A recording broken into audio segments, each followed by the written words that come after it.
Hello everybody and welcome to this morning's panel session, The Nutritional Value of Kids Content. I'm moderating today's session. My name is Laura Taylor-Williams. I run a consultancy business, Media Story, where I help production companies, distributors and broadcasters to navigate digital platforms and diversify their audiences across platforms like YouTube.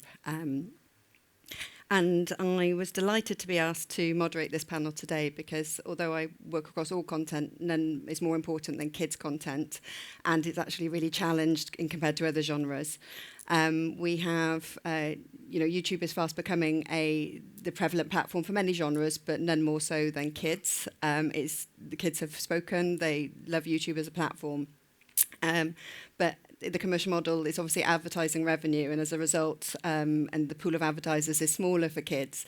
It's a really challenged industry for kids now.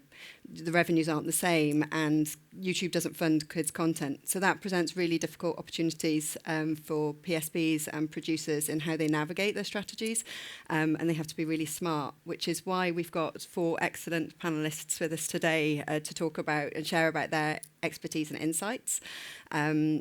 With us so that we can get into this thorny subject of, who's deciding what our kids watch. It was a tagline of the session, which get everyone interested.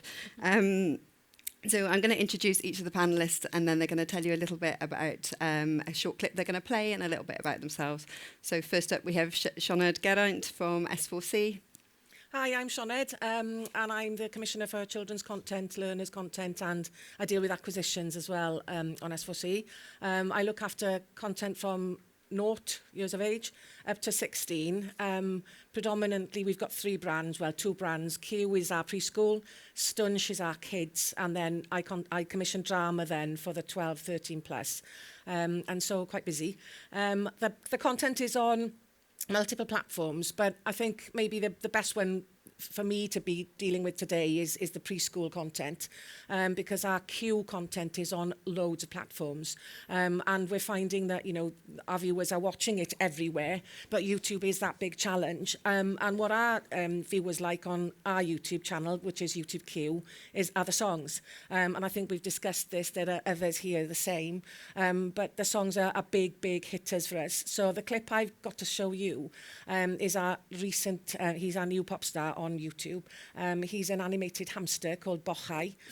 He's part of a live action series that we commissioned for Linear, but the songs are on YouTube, and they're just hitting the roof. So this song hasn't got subtitles, unfortunately, but I don't think it's going to take you long to realise what he's singing about. So yeah, can we run the clip, please?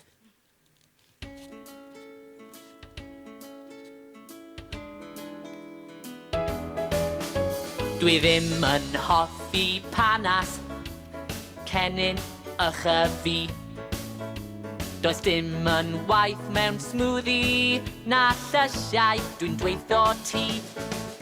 Ma' nhw'n neis mewn cawl o lysiau, ma' nhw'n blasus mewn cinio rhost.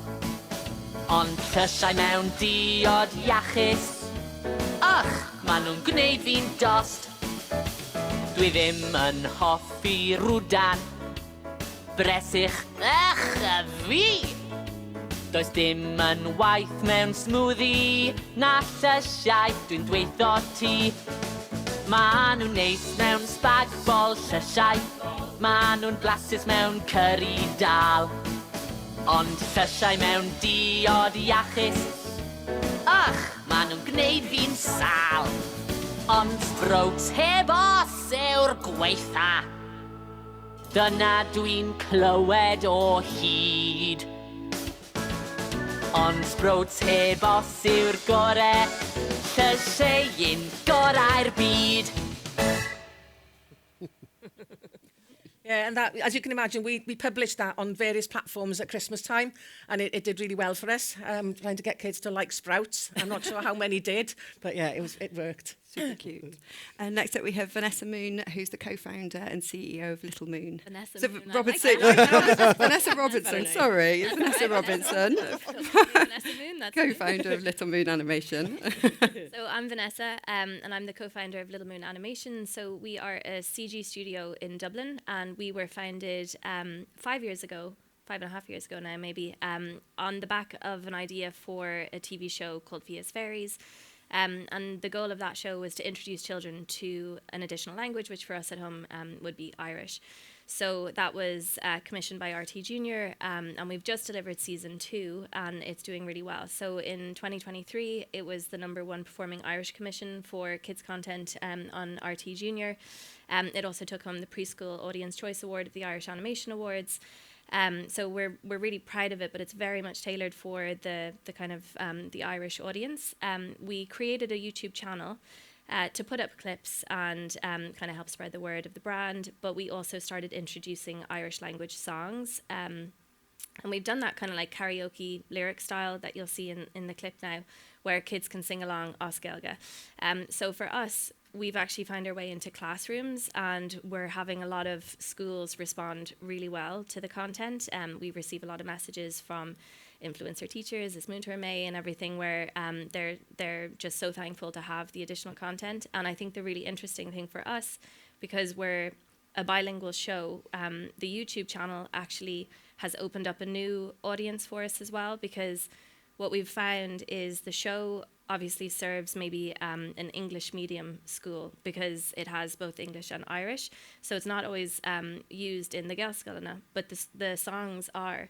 So we've commissioned a number of songs with RT's help as well to create, Bula Bus and have these CG, like high kind of quality animations with the karaoke style lyrics, and I can perform in both the English and Irish medium schools. The clip you're going to see now, we tried to commission, we've done 2 original songs, one around Seachtain na Gaeilge and this other one that we wanted to do, an Irish language song for Halloween, Bub no Bia.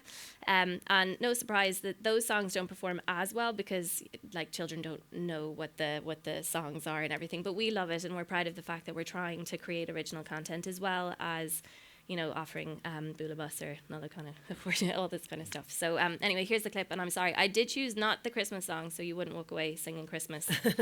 So you're welcome. Bub no bia, spríle fia I hahauna, gléas de Suez, tarla fia. Bub no bia, mil sham blasta, canona monkey, tarla fia. Bub no bia, molly in a lava, duras with duras, eggs gone in a course. And now on spreeled and blean, it's man and Eileen, egg cracker quitch, cold talk club, no bia, bub no bia, spreele fia, bub no bia, bub no bia, spreele fia, egg cracker funny campuka, mar tasha's garu, doon the hula on spreeled and blean, it's man and Eileen, egg cracker quitch, cool talk club. There you go. Yeah, there you go. That was lovely, thank you. And now over to Suzanne Kelly, Head of Commissioning at RTE for Kids. Hi everyone. So I head up the Children's Department in RTE. I'm responsible for all content made across our video, audio and online platforms, specifically for kids aged 0 to 12. Just in terms of what we do across YouTube, we've partnered with a company called Little Dot, who are based out of the UK. We did have YouTube channels running in RT, but I suppose it's quite resource heavy in terms of feeding that algorithm the whole time, creating all of that content. So what we've tried to do is work with our producers and facilitate Little Dot then, I suppose, taking our content, graphicing it and kind of making compilations that will adjust in terms of the algorithm. We've 2 YouTube channels. So we work across RTE Junior, which is our preschool channel, which is for 0 to 6s. And then we also have RTE Kids, which is for older kids. And I kind of was looking at a few stats and bits and pieces, just in terms of what we get across our linear channels compared to YouTube. Even RTE Junior, we were looking at it earlier on. And since its launch, which is about, coming up on like 18 months, nearly 2 years, we've amassed like 80 million views, which is just like there's not a sniff that we would get that across our linear output. So the clip that I'm going to show you here, it's really just to kind of give you a look at the kind of breadth of content that we would put out there. It was composed by Little Dot, so it'll just give you kind of an indication of what we do.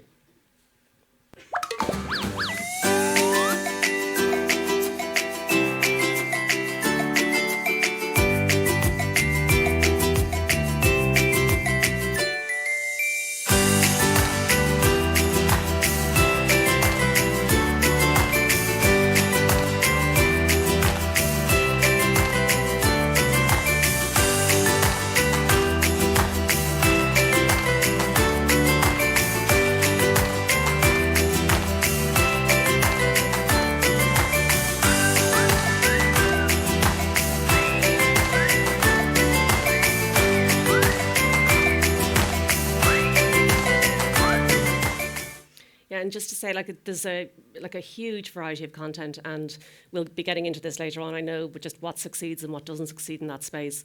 You know, two of our best performing pieces of content or titles that we show would be Fia's Ferries and Dizzy Deliveries. I know cool ones and Aoife in the audience, and just in terms of, like, I was just looking at some of the stats in terms of Dizzy. I think 8 of the videos have amassed over 1 million views, and 11 million views is its highest. So, you know, Wow. big players. Fantastic, thank you. And lastly, but not least, we have Mark Gordon from School Draw Productions. Hello, everybody. My name is Mark, and I spent a couple of decades building Score Draw, starting out by doing songs and music for mainly preschool TV shows. So stuff for PBS Kids, Disney Junior, Nick Jr., Amazon, and then about 5 years ago, with impeccable timing, we thought, let's move into production. That'll be brilliant. And the market's so buoyant at the moment. So the first show that we developed, not surprisingly, was a music show. And by music show, I mean that the content in it is to teach young kids about music. So some people use music and songs to kind of teach people about, like, how to brush your teeth or things to do with language, other stuff. In our show, which is called Yuki, which is on CBeebies, the music itself is the kind of goal. We want to get young kids aged 3 to 5 to understand really simple music ideas that are aligned to the UK Foundation curriculum content. And it's really hard to teach young kids simple things about, like, what's a steady beat, or like what is rhythm, or what's a kind of long note, or what's a high note, or what's a kind of genre, what does jazz mean as opposed to kind of pop. So simple words, ideas, all about music. So we developed the show, pitched it to CBeebies, amazing. They commissioned it. Season 1 is just finished. It's distributed globally by Aardman. And we're going to play a little clip from it, which tells you about some of the great people we've had, because we've pinched a lot of fantastic music talent and got them to come and play silly animals on screen. But I guess the interesting thing, specifically about things like YouTube, so we own the IP. So what we're considering now in this really challenging landscape is kind of like, so what else? So, like, what can we do out with the kind of linear transmission, you know, on CBeebies and whatnot, and Aardman, we're in Timmy Time on YouTube as well. Can we kind of grow a native channel on YouTube? Is there other kind of content that we can commission around the show? We did like an album for Record Store Day. We've done a series of podcasts with Guy Garvey from the band Elbow, which are kind of coming out. You know, like, what else can we do? And as a micro studio, you know, we have the capacity in-house to kind of scare up new ideas, to do green screen content, to add value around the kind of core transmission of the show. So that's kind of on my mind as a producer all the time, is like, what else? Because it is so hard, especially with new IP, as opposed to people who are rebooting legacy IP. I feel lucky that we do a music show, because actually it's kind of borne out by some of the clips already what a fundamental thing great music content is for really super young ones. So yeah, in terms of kind of the chat today, that's what I'm kind of thinking about, is kind of like, okay, well, what else can we do in-house? You know, add value, maintain the kind of brand, grow it out. So here's a little clip that shows you the vibe, a 2D animated series for 3 to 5 year olds, all about music. 1, 2, 3, hiccup. 1, 2, 3, hiccup. 1, 2, 3, hiccup. Hiccup in the morning, hiccup in the evening, hiccup when you just can't stop. Hiccup when you're walking, hiccup when you're talking, hiccup sound like a pop. Hiccup and it's funny, coming from your tummy, think it's gone and it's back. Hiccup over here, hiccup over there, make you leap like a jumping jack. 1, 2, 3, hiccup.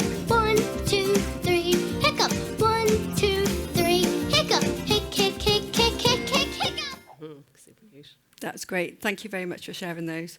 So let's get straight into it. So Sioned and Suzanne, really, what are the challenges that you have as Indigenous PSBs having a public service remit on YouTube? You know, there's a real sort of conflicting, or potentially conflicting. What are your thoughts around that? You know, fundamentally, kids' audience is, is the public interest. So if they're on YouTube, how do you navigate that? It's tough, and it's tough because where S4C is concerned about language. And we all know that the kids are on YouTube, but the dilemma that we have is if we put our content on YouTube, how does it not get lost? And how there are safeguarding issues, obviously, with YouTube. Where we're talking about that Q channel, we're talking about younger kids, and the safeguarding it's more of a walled garden. We decided to set up the channel so that everybody knew what the brand was, where it was, and it stays there. But it's just... It is difficult because there are two issues for us really, is how do we not lose our content so that the kids know where to find our Welsh language content, and also we have a rights issue. In that we're not able to put all content on YouTube because of unions. It's nothing to do with us. We can put it up there for 150 days, but managing that is huge, and trying to regulate it is huge. And we don't have that capacity internally. And to be honest, a lot of our companies in Wales are so small, they don't have that capacity either of managing it. And it's just, and we don't own the IP, which is, what you were saying. So we have all these different dilemmas. But we do know that the preschool, our linear viewing with the preschool is quite high. And so we're juggling three platforms, but it's the language for me that's the big dilemma, so that it doesn't get lost, because we're working with Welsh Government in trying to grow the number of Welsh speakers in Wales. Our kids' content play a massive part in that. But if we put our content where the kids are, but that they're not finding it and algorithms aren't helping us to make them find it, then it just disappears up there and we've lost the whole game. We'll come back to that Indigenous language point and YouTube in a minute, but are the challenges similar for you at RTE, Suzanne? Yeah, I think the reason why I suppose we're so fully invested in YouTube is because obviously linear audiences are declining, but I think what YouTube offers, albeit in sometimes what can be deemed, an unsafe place, is that sense of community. So you've lots of peers on a platform. They can talk about the content, they can engage with the content, they can share the content. And I suppose sometimes PSMs can be accused of kind of having that passive viewing experience whereby you come to the platform, you view that piece of content in isolation, if you really want to find it. Where that, social media, YouTube offers up that kind of sense of interaction, particularly for older kids. Yeah. We have a brand management partner in Little Dot, and they are constantly screaming at us for full episodes. So that whole rights issue, as you alluded to, Sioned, comes up the whole time. It's a little bit more, it's a little bit easier with live action that's produced, in Ireland, on its own, and that the IP is owned by the producer, an Irish producer. But from an animation perspective, it's a lot more complicated.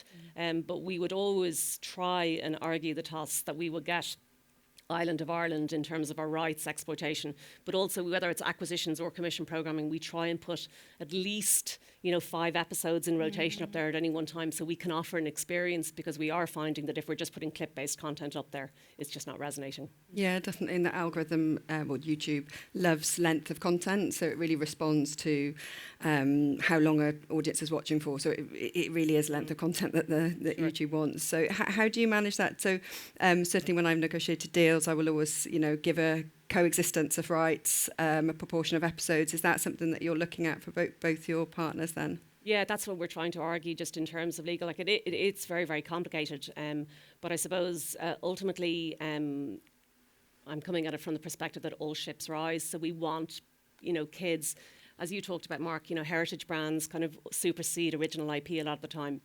If you want that kind of interaction with the brand, trying to build that brand, which is in a really, really competitive space. It has to be, I suppose, the new norm in terms of distribution, because locking it away just on a platform where kids aren't going to in their droves is not going to help it rise. Yeah, definitely. And it would just mean that producers will be stuck on series 1, won't be able to build a brand and that whole ecosystem.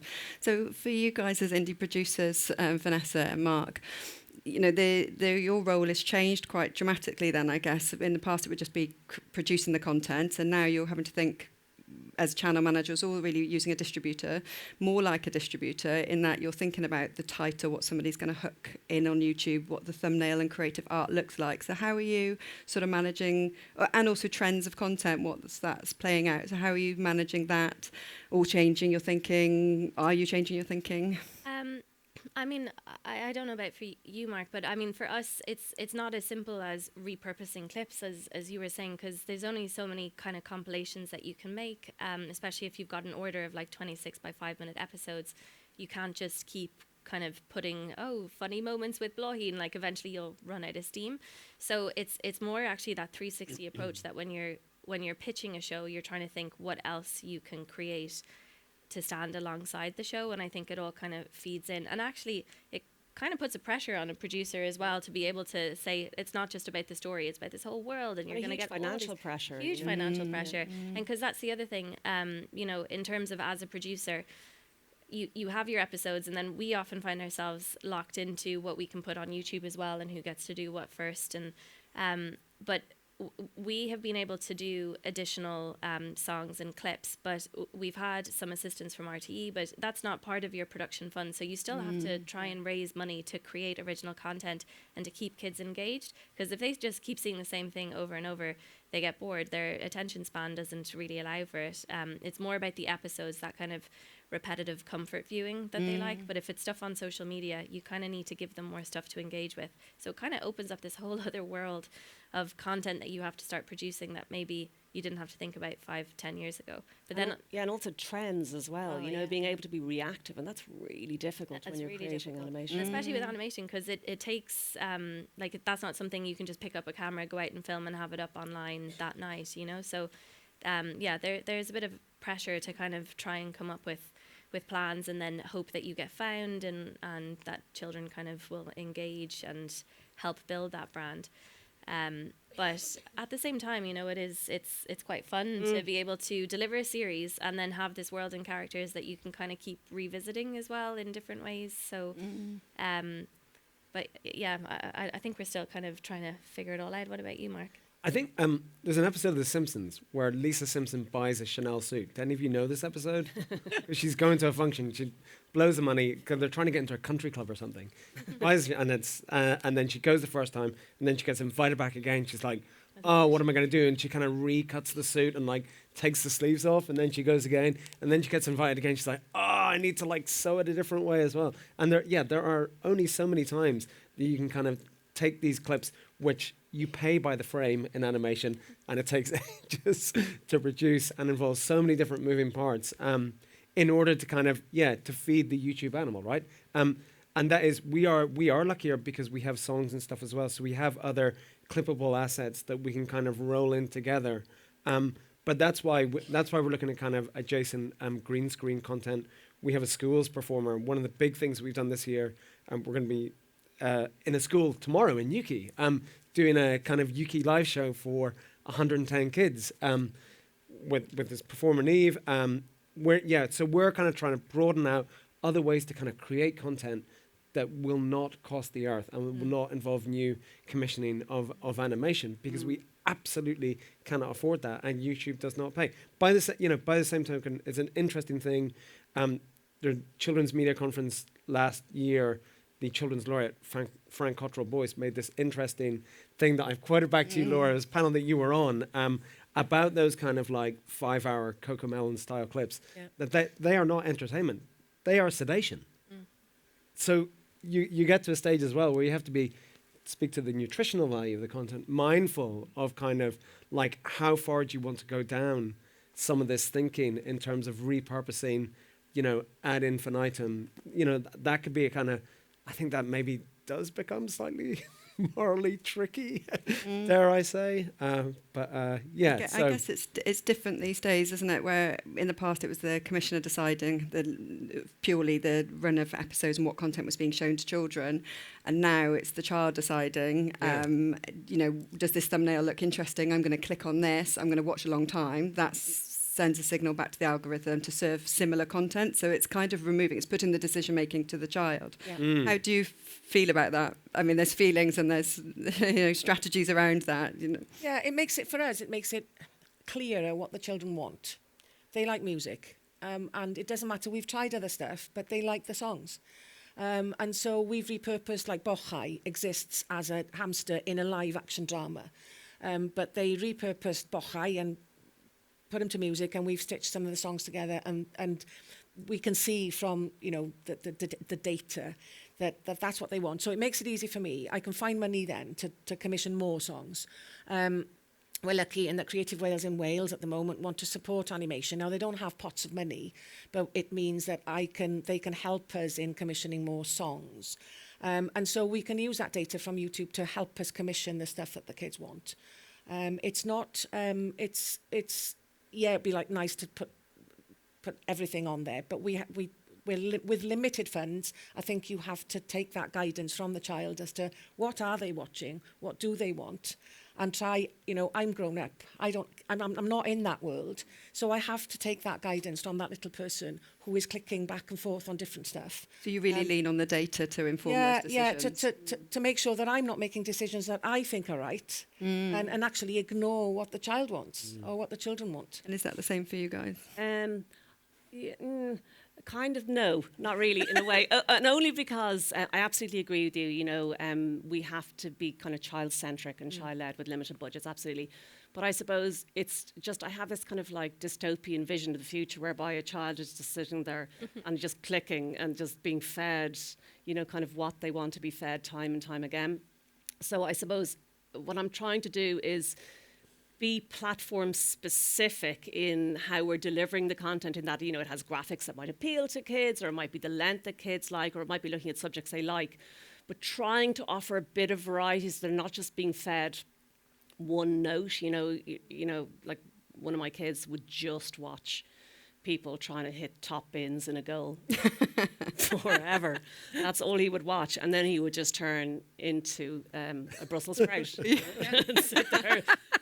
So I suppose it's just trying to, as a public service broadcaster, we're in our space, what we're trying to do is offer, platform specific, but a bit of variety. Do you know what I mean? To try and kind of feed them a bit of nutritional content. Yeah. And you really do need to work with the content to make compilations out of themed and zeitgeist moments or evergreen seasonal moments, but length of content is really important. So really it comes, Mark and Vanessa, YouTube aren't funding kids' content. They did have an original content fund a few years ago, and that was short-lived. I spoke to them last week to check. Are you going to? Definitely not. So how do you work? You need to work really closely with the PSBs as well, obviously, to get funding. But are you looking, tell us about that, because obviously in the past it would be quite gatekept. You couldn't have that content on YouTube, and now clearly everyone's in agreement you have to. So how do you manage that? Are you looking to alternative sources of finance to kind of create YouTube specific content, to have a content on your YouTube channel to feed back and signpost back to the PSBs? Or I mean, yeah, it's interesting you talk about alternative ways to finance content, because that is absolutely one of the things we're having to look at for that exact reason, which is, they don't fund the content. But we recognise it'd be crazy not to be at the party where everybody else is at the party and we're kind of standing outside looking in, knocking on the door. So again, if it's original IP that we develop in-house, then that has a value proposition, right? So we can kind of take that to interested parties who might be looking at kind of long-term, exactly like Spotify with music. It's like, it will come back, but it will take a long time. So anybody who might be investing in IP, they have to have quite broad shoulders, and they have to have a kind of vision for it that could be like 5-10 years going forward. And we're doing a couple of things at the moment in development whereby that's what is being looked at. So taking the brand that is being developed and sort of vertically slicing it through the different aspects that it could be, and finding interested parties who see value in those aspects, be it like licensing merchandise or YouTube or whatever, and kind of talking to them about whether they want to come in and kind of get on board with this. So that's one way, kind of non-traditional funding of stuff, because obviously, again, like 5 years ago, companies like WildBrain doing YouTube first content, taking that kind of long-term thing about we're just gonna commission some content. We can see the advertising return. It will take a while, but if we kind of keep commission it and packaging stuff as well, like it will come back to us. It does need to be that long-term Even game. now, like I'm not sure that people would take that attitude unless it was, like a Teletubbies or something that is such an evergreen. We've done music for Teletubbies shows that are YouTube first, and Tiddlytubbies, which is like baby Teletubbies. But again, that's an evergreen, right? That's like that's a behemoth. And how about you, Vanessa? How are you finding this? Yeah, I mean, it's definitely tricky. Like, we try and be smart about it that, like, we've just finished season 2 of the actual production. So trying to kind of plan ahead while we're in production so that we can take, some of our artists to do like boards and maybe some asset builds and to look at music as well. But, there has been kind of small pots of like digital money, but it's definitely a conversation that I think needs to happen, and it needs to happen even, with our kind of, with Screen Ireland and how they fund things, that there needs to be an awareness of the digital space and that you have to be creating bespoke content for it to help reinforce how well the actual broadcast program is received and how it's shared globally as well, So it's definitely a challenge, particularly because of the volume of content that you have to keep putting out to engage with the algorithm. But, for us, specifically in relation to FIA and the clips that we've done, I have to say that, like, if I was a producer that was just like, I'm going to go and make some Irish language songs, the fact that it has the stamp of approval from a public service broadcaster like RTE is the thing I think that has allowed us to travel into classrooms. So it does very much feel like there is still this like symbiotic need for the stamp of approval, someone gatekeeping the quality of what's out there, knowing that it's been vetted.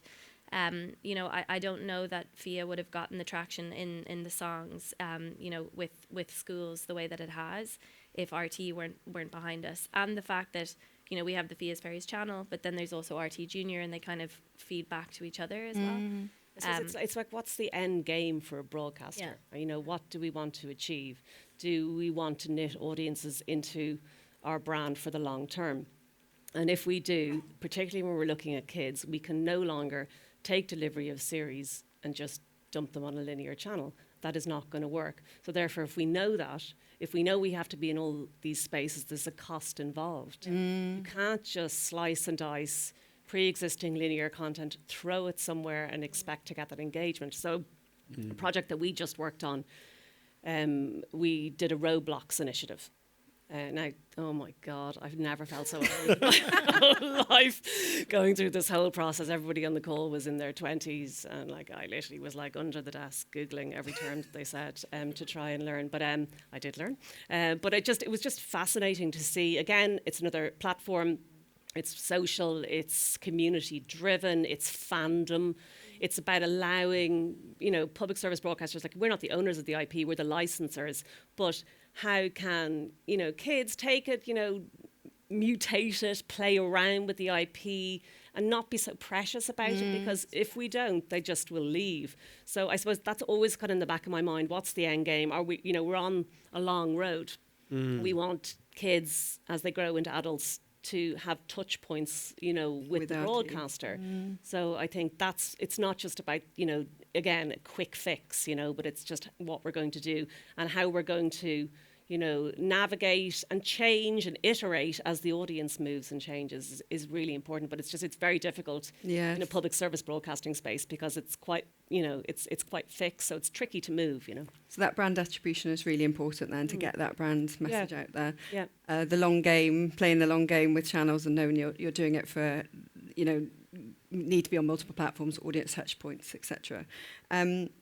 So really then what we're saying is we need to be on YouTube. You need to be signing posting back to the broadcaster who's funded the content, because how else are you going to make that content anyway, otherwise with a high quality program and animation.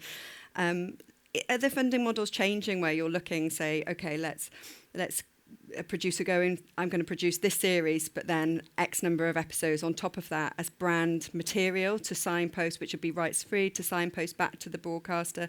Because obviously if we just keep focusing on sort of season ones or within the season, what's going to happen is you can't build that brand when there's tons of other big brands kind of swamping the algorithm and flooding that. So Is that something you're kind of like looking to invest in IP as broadcasters versus, or any conversations you've had as well?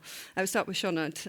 Yeah, it is difficult because we've commissioned on something now, which is animation company in Wales, and they're starting working on something for us, which will be on YouTube. It's created that way to build a brand. They want to keep the IP because they want to distribute it. And that's fine because they want to grow the brand. They want to see how it does in the market and then see if they can grow that. And, you know, at the moment, it's going to be short 1 minuters. They're hoping to grow that. But we're able to work with them because we work closely with them. And so that's something that it doesn't give us the complete IP, but because we're the first broadcaster on board with them and working right at the very start of the process with them, like I suppose with Fierce Fairies, with you, you know, we're able to go on a path together and see how it goes. But you were talking earlier about the longevity of having to plan, and we're in a difficult situation as a channel, as a broadcaster, because we're funded by central government, and every 5 years, you know, we find out what our finance is. So we don't know. We can only plan for a block of time. And as platforms, as the digital world is developing so much, and we're having to think linear and long linear, as in not linear channel, but like that, it's really difficult to plan ahead. But we're experimenting with this now. It's the first time we have done it. And, you know, there's going to be no problem with rights with YouTube or anything. And we'll see. It'll go on all our platforms. But we're not going to hide that away. And they're short enough to live on social media as well and on stuff like that. And I know that we can't use TikTok for kids, but the parents are on TikTok, so we can put the stuff there so that, you know, that guides them back into the broadcaster. So yeah, we'll see, but I'm a bit like Suzanne, you know, my son's on Roblox and I have no idea, and he was part of the Eurovision Roblox thing, and it's difficult keeping up with what needs to be done as well, and we're finding a shortage of Welsh-speaking digital talent in Wales who are able to work with companies and help guide this huge world out there, where, you know, old fogies like me are not part of it anymore, and we need that young skill set, but we're not quite there yet. Yeah, no, we're hopefully trying to navigate our way through a project that might contract by the end of the year, and what we're trying to do, it's an animation series, and obviously, as a non-commercial broadcaster, we're not monetizing in that regard, but the producer is looking at how they can exploit the IP in, say, the merch space, also a Roblox iteration. And then what we're hoping to do is drop episodes on YouTube specifically, but in short drops, so like maybe 5, and then we can just look at the data, see what's working, see what's not working. Do we need to change the duration of the episodes? You know, just look at the peaks and troughs in terms of audience engagement across the apps, and then move as we go, which is really interesting. We were talking to YouTube and to the producer just in terms of the amount of content that will need to be created across, you know, a year, and I think it was like 450 pieces of individual content apart from the episodes. So that's a huge amount to feed across the year. So I suppose from a PSM perspective, we then need to look at how can we help build this brand. So it's not just we'll take delivery again of the 26 eps and we'll throw them up in linear, that we have to make a commitment to the producer if we're really serious about growing this brand, that we will invest in it across a period of maybe 3 years. And see then, can we help them drops of content through and keep having that dialogue with the audience. And be a little bit more flexible. So it'll be really interesting to see. It's kind of like almost like a pilot test case for us. But again, the producer is completely on board. They are on the understanding that we will, I suppose, on our YouTube channels, get a bit of windowing opportunity just for a very short space of time, but they will then set up their own YouTube channel, and then hopefully together we can build the success of this. Yeah. Great. Mark, I just wanted to ask you about that as well, because I know you're having conversations as well around that digital content piece. Yeah, absolutely. And one of the things, I mean, with our show in CBeebies, obviously BBC Children's and Education, so that's a single department. So there already is this kind of virtuous partnership between the more kind of entertainment-focused shows and then, you know, things to do with BBC Bite Size. We were lucky to do Key Stage 1 Foundation BBC Bite Size music curriculum content. So one of the areas that we're thinking about, and that could be through taking 1 or 2 characters. We have all our master backgrounds. we have our characters, you know, could we like mocap a character and just do some simple, more kind of edutainment focused pieces of content that we could kind of deliver digitally, but have our, you know, broadcaster partner have funding that. Yeah, well, see if they, you know, there's value in that for CBBS as well, because it speaks to that, you know, it's like, you know, a spoonful of sugar helps the medicine go down, right? So, you know, it's good to get a bit of learning in, but also have the fun storytelling. So we're absolutely looking at different ways in which we can kind of support the creation of additional content, because we want to, and we can do a lot of that kind of like sweat equity stuff in-house in terms of kind of scripting and songs. And, you know, exactly like Vanessa, there's so much skills in our tiny company that we can utilize to kind of scaffold up new ideas that we can then take onto digital platforms. I think the nimble small indie in children's media has to have that attitude of at no point kind of sitting back and, yeah, like one of you were saying earlier, just let the broadcaster worry about getting people to watch it and whatnot. What we do every day is kind of look at the assets we have creatively in-house against the IP that we're kind of working on, and work out like what else we can do. Because you need to feed the beast, don't you? Yeah. You need to feed it constantly, and that's the challenge as a broadcaster, is you need to finance them to support it, to feed it. So we have to work with the indies and with people, everybody has to look at it and think, okay, what bit of food does it need next? More money for children's content. I know. I'm going to squeeze in one more question for Vanessa, really. So the YouTube algorithm not only loves consistency, but it loves scale and volume, doesn't it, to serve the widest audience possible. But then that's an inherent problem when you've got an indigenous language, which is small. That when you were saying that, so I think there's so many different conversations that you can have around, you know, funding content for YouTube, and whether it's live action or animation and the cost involved. But at the end of the day, it's the indigenous language that is also then the thing that makes it a bit tricky, because if the algorithm is responding to the number of views that you're getting and helping push it out there, for us, again, with Fias Fairies, like obviously with the Irish language, we've got our home audience, and there's an audience abroad for people who want to watch Irish language content as well. But it's not going to be Cocomelon, it's not going to be Bluey, because there is an automatic barrier between what some children will want to watch or what their parents are going to put on. So it's definitely... It is a challenge, and I think kind of collectively as an industry, we need to come up with ways of being able to think beyond TV.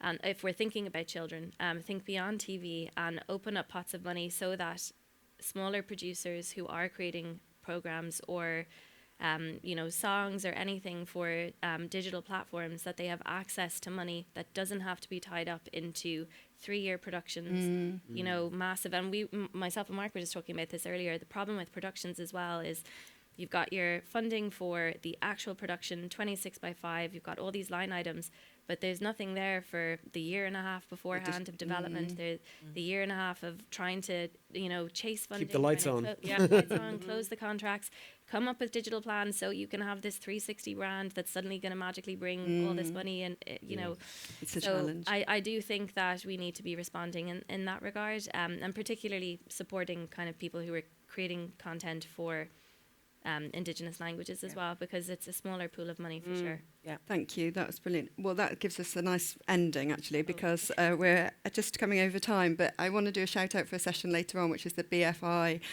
session, because actually I think what we're sort of saying is, in order to grow globally, kind of having dubs is really useful for YouTube now. There's a functionality called multi-language audio where you can upload one video, multiple audio tracks, which means you can reach a much greater audience, but they're expensive to get. But the BFI Global Fund, they will invest in dubs and for producers. So that's a fund that's really useful for you to access. So go along to that. I don't know what time it is, but I know it's on.